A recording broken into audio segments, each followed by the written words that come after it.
Back to के news ST खबर शामिल करते हैं साहिवाल से हमारे नुमाइंदा अली हसन कसूरी की रिपोर्ट के मुताबिक कमिश्नर साहिवाल डिवीजन नादिर चट्ठा की सलाला चेक पोस्ट हमले में शहीद होने वाले कैप्टन मोहम्मद उस्मान अली शहीद के घर आमद, दुआया तकरीब में शिरकत और शहदा के बुलंद दर्जात की दुआ।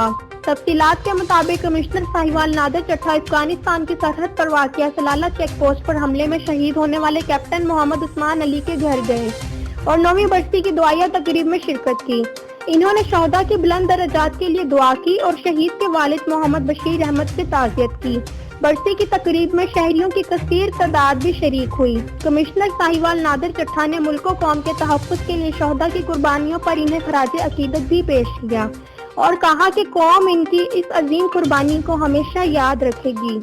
उसके गुलजार और सब्ज़ार से और उसके कूचा व बाजार से उल्फत होती है, मोहब्बत होती है, मवद्दत होती है।